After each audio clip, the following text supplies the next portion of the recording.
recherche INRAE au SEM. Ses travaux portent principalement sur l'agriculture et la gestion de l'environnement dans le sud global. Dans cette vidéo, Antoine nous parle d'un article dont il est co-auteur, publié dans Conservation Letters, qui pose la question de l'efficacité des aires marines protégées en Tanzanie.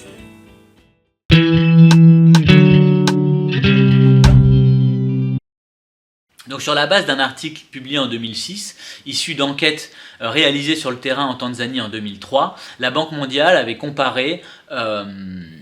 les pratiques de pêche, mais aussi le bien-être au sens large des riverains, donc pêcheurs et non-pêcheurs, des villages alentours et au sein des aires protégées. Nous nous sommes donné le défi de réaliser une réplication de ces enquêtes en 2021, donc 18 ans plus tard, ce qui est relativement rare. Donc la mise en œuvre de ces enquêtes en 2021 nous a donc permis de regarder l'évolution du bien-être et des captures de pêche pour les populations riveraines au sein et en dehors des aires marines protégées, afin de dégager l'effet de ces aires marines protégées sur le long terme.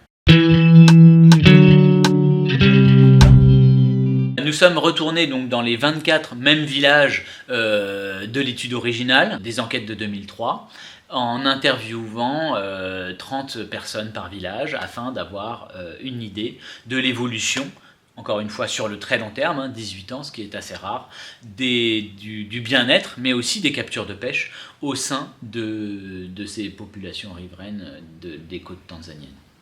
Nous avons aussi rigoureusement documenté les règles de gestion de la ressource au sein de ces aires protégées, mais ainsi que la perception des riverains de ces contraintes ou de ces règles de gestion. Il s'agit notamment de la présence de gardes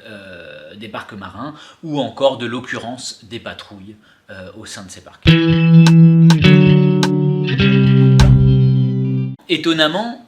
ces aires marines protégées semblent ne pas avoir d'effet direct sur la ressource, puisque nous ne mesurons aucune évolution positive des captures de pêche sur ces 18 années. En revanche, et assez étonnamment, les enquêtes auprès des populations riveraines nous a permis de documenter une augmentation du niveau de vie, aussi bien pour les ménages les plus pauvres que les plus riches. Ces populations ont en effet largement transitionné depuis des activités traditionnelles comme l'agriculture ou la pêche vers des activités de service. Il est possible que le tourisme soit un levier important de cette diversification des activités qui a mené à une augmentation du niveau de vie des populations riveraines de ces parcs. Concernant l'observation, la perception de l'occurrence de patrouilles dans ces zones, nous considérons que c'est un résultat, car il n'est pas toujours évident qu'il se passe réellement des choses et qu'il y ait vraiment des choses mises en œuvre au sein de ces aires protégées dans le sud global. Finalement, quand bien même nous n'avons pas d'effet direct sur la biodiversité, ces effets indirects sur les populations riveraines, notamment leur bien-être ou leur niveau de vie, est un résultat très encourageant du point de vue du financement de ces aires protégées dans le sud global, puisqu'ils peuvent permettre de justifier la mise en œuvre de telles aires marines protégées dans d'autres zones et de rassurer quant à leurs effets, au moins du point de vue socio-économique.